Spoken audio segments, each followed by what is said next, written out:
Hello friends. मैं अमित कुमार आज आपके सामने एक बहुत इंपॉर्टेंट टॉपिक लाया हूँ। वो है टॉपिक, सब्जेक्ट है केमिस्ट्री का। बहुत सारे स्टूडेंट्स की क्वेरी आ रही थी और बहुत सारे स्टूडेंट्स ये पूछ रहे थे कि जैसे कि आपने इस व्हाइट बोर्ड में देख रहे होंगे, how to balance chemical equations. Chemical equation को बैलेंस करने में बहुत सारे स्टूडेंट्स को परेशानी आ रही है कि ये एक्चुअली में ये जो इक्वेशन है ये बैलेंस कैसे होता है और बैलेंस क्यों करना चाहिए। ये है मतलब स्टूडेंट्स की क्वेरी, और बहुत सारे स्टूडेंट्स ने हमारे नंबर पर ये चीज़ भेजा है कि एक्चुअली ये होता कैसे है, इसे समझाएं। तो इसी टॉपिक के साथ आज मैं आपके सामने आया हूँ कि ये टॉपिक आप लोग के सामने क्लियर होना चाहिए, क्योंकि ये क्लास 9-10 से ही आपके सामने आ जाता है कि इक्वेशन को कैसे बैलेंस किया जाता है। अगर आप इक्वेशन को बैलेंस नहीं कर पाइएगा तो आपके एग्जामिनेशन में कुछ क्वेश्चंस आपसे छूटेंगे, कुछ नंबर्स आपके रह जाएंगे। तो आपके वो नंबर रह ना जाए, आपके वो नंबर आपको पूरी तरह से मिले। तो आज मैं कोशिश करूंगा कि आपके पूरे केमिकल इक्वेशंस को कैसे बैलेंस किया जाए आपको सिखा सके। इसके लिए आप बारीकी से अंत तक वीडियो को देखिएगा। इसमें जिसके जुड़े हुए हर चीज के हर पहलू पर हम लोग नजर डालेंगे।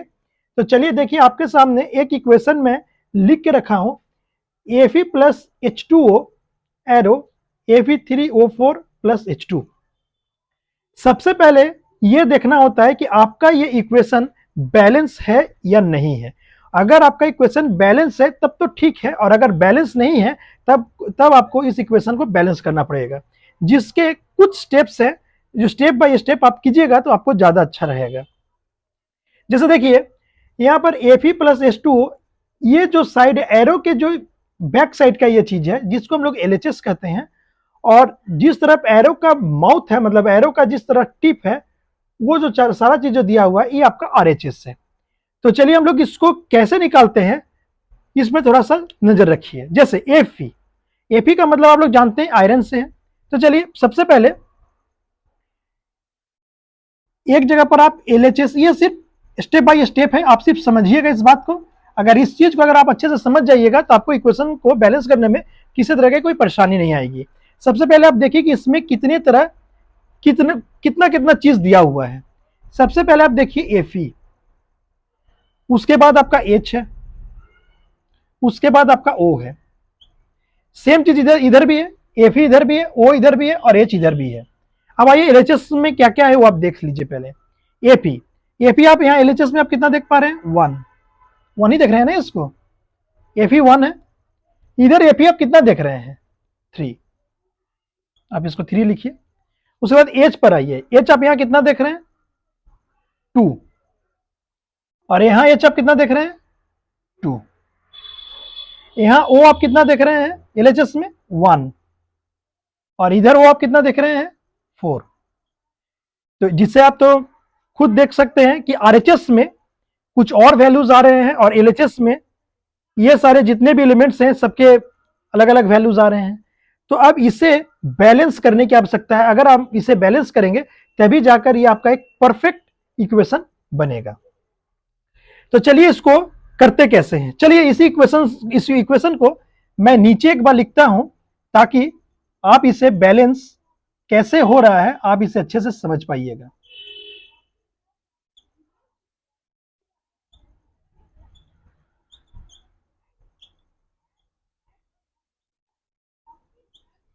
हो गया।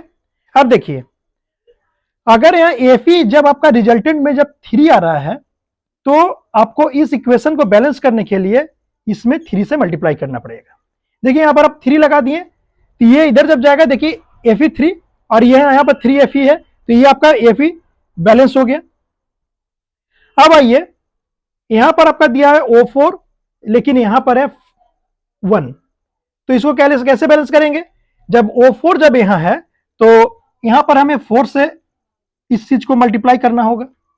जब आप 4 से मल्टीप्लाई इसको करेंगे तो हमारा तो O4 यहां आ गया, तो मतलब ये वाला आपका ये जो बैलेंस किए इस हिसाब से सही हो गया। लेकिन आप एक चीज और देखिए, जब आप यहां 4 लगाए हैं तो H के साथ भी 4 मल्टीपल है, का मतलब 4H2 होना चाहिए, लेकिन यहां पर सिर्फ H2 है। इसका मतलब क्या है, ये 4 को आपको इस जगह पर रखकर आपको इस चीज को बैलेंस करना है। अब देखिए आपका ये पूरा इक्वेशन बैलेंस हो गया। कैसे मैंने किया आप फिर से एक बार देख लीजिए। ये एफ इधर एलएचएस में 1 था, इस आरएचएस में से 3 करना था, इसे हमने 3 से मल्टीप्लाई किया। और यहां पर देखिए एलएचएस में जैसे ही आप एलएचएस में जैसे ही आप 3 से मल्टीप्लाई कीजिएगा, एलएचएस में जैसे 3 से मल्टीप्लाई कीजिएगा, देखिए एफ 3 यहां पर हो गया। उसके बाद देखिए यहां पर ओ 4 है, तो यहां पर ओ सिर्फ 1 था, यहां पर ओ देखिए सिर्फ 1 था, तो ओ को 4 से मल्टीप्लाई करने की जरूरत थी। तो जब ओ जब 4 से मल्टीप्लाई हो गया तो यहां पर O4 तो हो गया, लेकिन यहां 4H2O भी हो गया। मतलब कि यहां पर जब आप 4 से इधर भी अगर मल्टीप्लाई कर रहे हैं तो इधर ऑटोमेटिकली ये मल्टीप्लाई होना चाहिए। तो देखिए यहां पर भी 4H2O यहां भी आपको दिख रहा है, और ये 4H2O इधर भी हो गया, जिससे कि आपको पता चल गया ये LHS इक्वल टू RHS। अब ये आपका परफेक्ट इक्वेशन बन गया। चलिए इसी तरह का मैं दूसरा एक इक्वेशन लेकर आपको फिर अच्छे तरीके से समझाने की कोशिश कर रहा हूं। उम्मीद करते हैं कि आपको अच्छे से समझ में आया हो। चलिए एक नेक्स्ट इक्वेशन और लेते हैं। ये बहुत इजी प्रोसेस है, अगर आप इसे सावधानी से और पूरे बैलेंस होकर या पूरे मल्टीप्लाई वगैरह अगर सही से अगर आप करके अगर बारीकी से देखिएगा तो ये जरा भी कठिन नहीं है, इसे आप बना सकते हैं। तो चलिए इसके बाद का BaCl2 प्लस H2SO4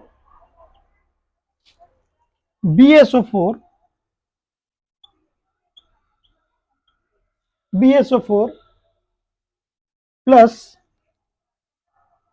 HCl। चलिए देखिए आपको क्या लगता है ये बैलेंस है या नहीं बैलेंस है? तो चलिए बैलेंस है कि नहीं बैलेंस है फिर हम लोग देख लेते हैं एक बार। ये क्या क्या इसमें है ये पहले यहां पर लिखते हैं। इसमें एक है BaCl H S and O, ये आपका LHS और ये आपका RHS। LHS में देखिए Ba कितना है 1 है, RHS में भी B आपका कितना है 1 है। Cl2 का मतलब LHS में आपका Cl2 है, RHS में आपका Cl कितना है 1 है। H की बात करें तो H आपका LHS में कितना है 2 है, लेकिन अगर यहां अगर बात करें RHS में तो ये 1 है। S की बात करें तो यहां पर 1 है, RHS की बात करें तो यहां भी 1 है, और अगर O की बात करें तो LHS में 4 है और RHS में भी 4 है। लेकिन आप बहुत जगह पर जैसे देखिए Cl पर आप देख रहे हैं Cl यहां 2 है और यहां 1 है, H यहां पर 2 है यहां पर 1 है। तो इसका मतलब क्या हुआ कि इसे बैलेंस करने के लिए किसी चीज की आवश्यकता है। वो किस चीज की आवश्यकता है आप देखिए, इसी इक्वेशन को मैं नीचे लिखता हूं और आपको एकदम समझ में आ जाएगा कि इसे क्या करने पर दोनों तरफ का equation LHS equal to RHS होगा। ये आप देख लीजिए Cl2 plus H2SO4 BaSO4 plus HCl। आप देखिए LHS में यहां पर आपका Cl2 है, तो अगर मैं इसे भी अगर 2 से अगर मल्टीप्लाई कर देता हूं, अगर RHS में 2 से अगर मल्टीप्लाई अगर कर देते हैं तो क्या ये Cl22 नहीं होगा? तो मतलब ये तो Cl यहां पर है, और उसी तरीके से देखिए H यहां 2 है, तो अगर इसमें अगर 2 से अगर मल्टीप्लाई कर देंगे तो क्या ये LHS इक्वल टू RHS नहीं हो सकता है? बिल्कुल हो सकता है। मतलब अगर 2 से मल्टीप्लाई कर दिया जाए, मतलब ये पूरे इक्वेशन को, मतलब HCl को अगर 2 से अगर मल्टीप्लाई कर दिया जाए उधर, तो देखिए ये पूरा बैलेंस हुआ कि नहीं। देखिए यहां पर है 2H, यहां पर देखिए H2, यहां पर 2Cl, यहां पर देखिए Cl2, तो ये आपका LHS और RHS दोनों इक्वल हो गया। इस तरीके से आप इस दिए हुए इक्वेशन को पूरी तरह से आप बैलेंस कर लिए। चलिए एक नेक्स्ट एग्जांपल और लेते हैं कि जो भी बचा कुचा अगर आपके मन में सस्पेंस या बचा कुचा आपके मन में कोई भी तरह का अगर डाउट रह गया हो तो उससे आप क्लियर कर लीजिएगा। मतलब ये एक बार क्लियर कर लीजिए, एक बार आप सीख जाइए, दोबारा आपको किसी भी जगह से सीखने की जरूरत नहीं, बस उसे कंसंट्रेशन के साथ बनाइएगा तो आपका पूरा का पूरा इक्वेशन सही होगा। चलिए एक इक्वेशन है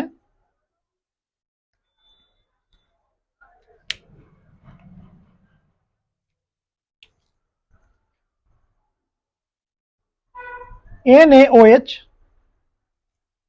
प्लस H2SO4 Na2SO4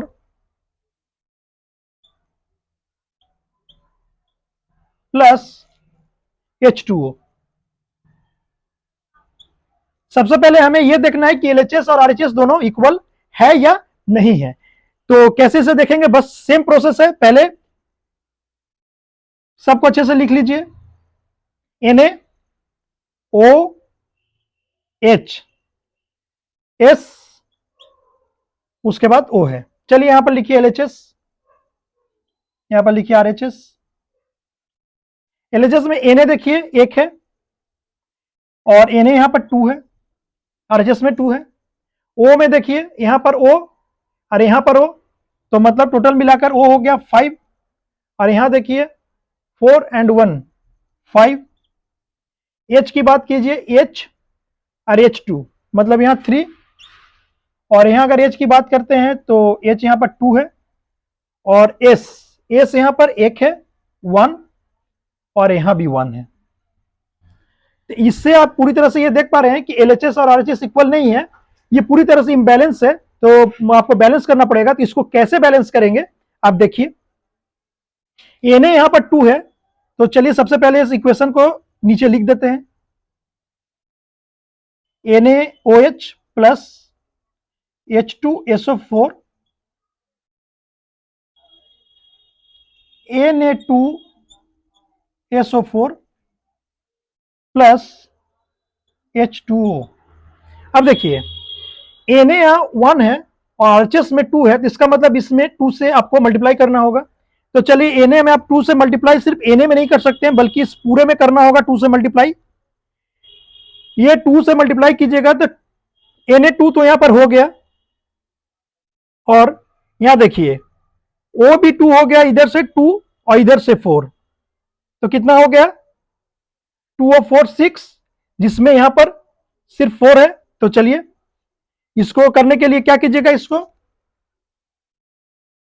अच्छा ये तो यहां पर है। उसके बाद देखिए H2 यहां पर भी है, S 1 है क्या 4, मतलब इसके साथ जो भी प्रॉब्लम है, मतलब कि 2O यहां पर है और 4 6 यहां पर 4 4 टू जा 8 या 4, तो मीन्स अगर इसे अगर 2 से अगर आप मल्टीप्लाई कर दीजिएगा तो देखिए आई होप सो कि आपका ये इक्वेशन पूरी तरह से कंप्लीट हो जाएगा। 2H एंड H2 का मतलब 2 टू जा 4, यहां पर भी 2 टू जा 4 एंड यहां पर O2 एंड O4 4 टू जा 8, यहां पर भी 8। तो ये देखिए आपका जो है ये इक्वेशन पूरी तरह से फिर बैलेंस हो गया।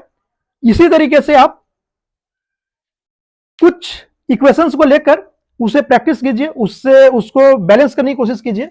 और अगर आप इस प्रोसेस से स्टेप बाय स्टेप प्रोसेस अगर कीजिएगा तो शुरुआती दौर में थोड़ा वक्त लगेगा, लेकिन आपका सब सही हो जाएगा। जब आप पूरा उसमें एक्सपीरियंस हो जाइएगा, जब आप अच्छे तरीके से आप समझ लीजिएगा कि कैसे होता है, तब आपको इस तरह के चार्ट बनाने की जरूरत नहीं है। आप सिर्फ इक्वेशन को देख कर ही आप फाइंड आउट कर लीजिएगा किसमें क्या मल्टीप्लाई करना है और आप ऐसे करके आप इक्वेशन को सॉल्व कर लीजिएगा। तो ये रहा इसका पूरा कंसेप्ट, जो कि आप ही लोग में से किन्हीं का ये क्वेरी था कि ये इक्वेशन को, केमिकल इक्वेशन को कैसे बैलेंस किया जाए, वो समझाने के लिए जो मैं पूरी तरह से कोशिश किया हूं और सबसे इजी मेथड बताया हूं कि इससे आप अच्छी तरीके से पूरे अपना कंसेप्ट क्लियर कर सकते हैं। तो आपका बस बात यही बनता है कि आप इसको अच्छे तरह से प्रैक्टिस कीजिए। जब तक आप इसे अच्छी तरह से प्रैक्टिस करते हैं, तब तक मैं कोई दूसरा वीडियो लेकर आपके सामने आता हूं। तब तक के लिए बाय बाय।